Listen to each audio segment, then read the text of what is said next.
learn how to build the business of the future. What does the business of the future look like? Actually, the interesting thing is workers become more valuable, like actually trained workers become more valuable. This is exactly the opposite of what people are saying, but it's true. The person at the top is actually crazy valuable. People with technical expertise are crazy valuable.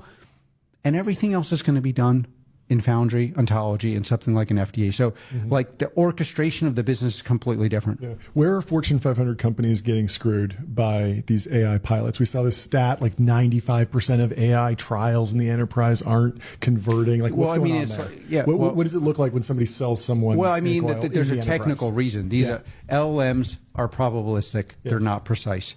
The value of LLM is when it's essentially in an ontology wrapper, because to actually create value, you have to be able to take the output, serialize it, and deserialize it in the context of the business. So the logic, actions, and security of the business and its tribal knowledge and what it's trying to accomplish.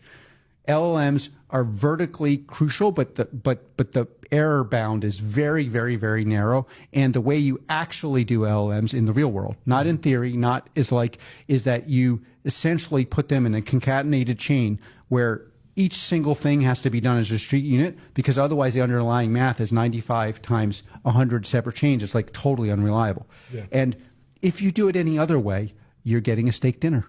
Yeah. And that steak dinner is super tasty. It's not going to work. And even worse than the steak dinner, honestly, is that you're being taught how to do something incorrectly. It's like, okay, I'm going to learn how to learn from a wokester. Yeah. Great. The damage that wokester's doing, mostly on the left, but occasionally on the right, the real damage they're doing is they're teaching you how not to learn.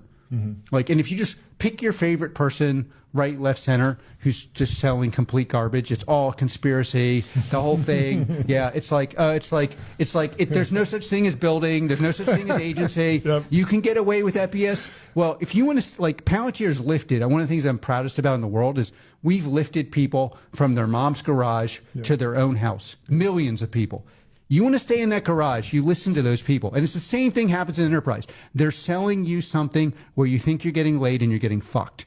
And once you're fucked like that, it's very hard to undo it. And the crazy thing about my life is I'm like this wacky dyslexic. It's actually much harder to be dyslexic, but it's also much harder to get fucked, because you don't believe you don't believe in any of this BS. It's like, well, so speaking of sales, there